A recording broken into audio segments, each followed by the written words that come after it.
Now, back to that story about the Social Development Department's reform on policy suggestions around pensions. Well, it's not policy.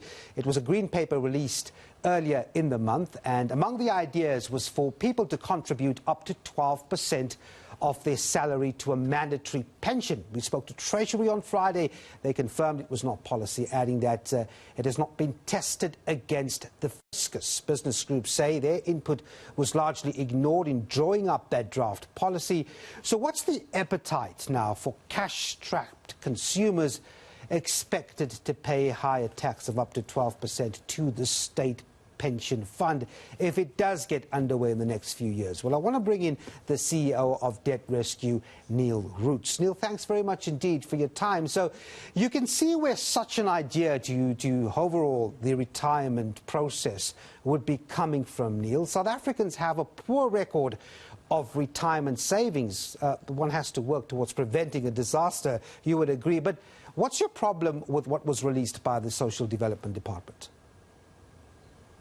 Well, Devan, you're 100% right. It does make sense that South Africans need to save for their retirement, and unfortunately, we don't have a saving culture.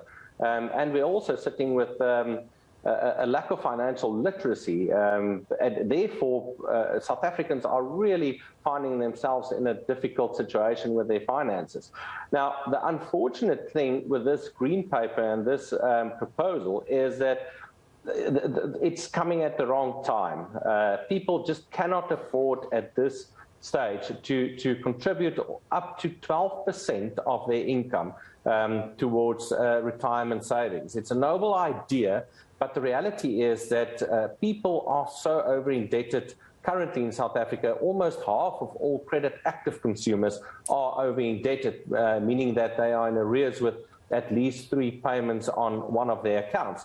So, and with the pandemic going on and putting so much strain on consumers, it's just not the right time, because consumers cannot afford to be forced to pay up to 12% of their income towards something that's going to happen in the future in their lives. Okay, I hear you there. It's still out for public comment, and as I said, the Treasury confirming it's not policy yet. But, you know, according to your own stats and research, Neil, you've got 6% of South Africans that will be equipped with retirement savings when they eventually do retire. Something's got to give. What's the possible way that should be the most effective as we pan out and give public comment? I think it's December, that's the deadline. Well, we have to accept the fact that a solution will not be instant. This has come a very long time. The fact that South Africans are not really financially literate, and the fact that we don't really have a saving culture.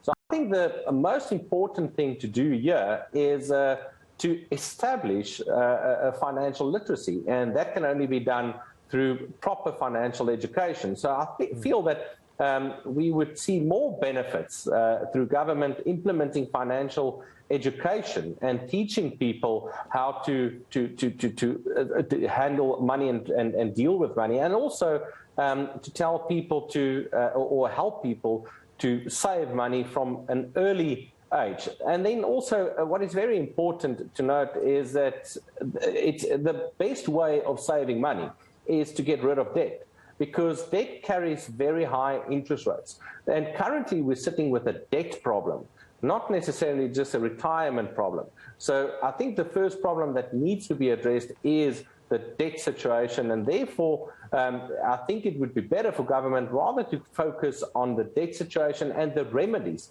that are available in South Africa. We are very fortunate. And my apologies for coming in. As I just conclude with the interview, on that debt situation, banks releasing results this week or last week as well, telling us that bad debt has improved somewhat, a little better than they had expected. Yet you have outfits like yours that tell us that more people are coming in for debt counseling. How is the debt situation as we emerged out of what was a rough year with COVID-19 last year among South Africans, very briefly?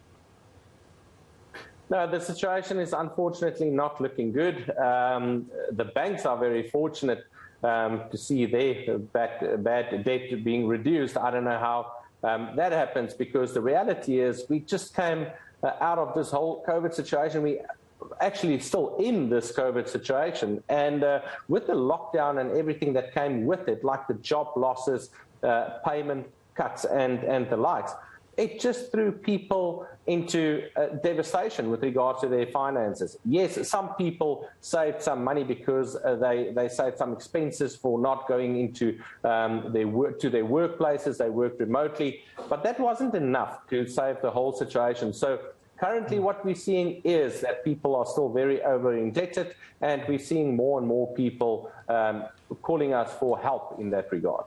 All right, we're going to have to leave it there, but thanks very much indeed for the insights.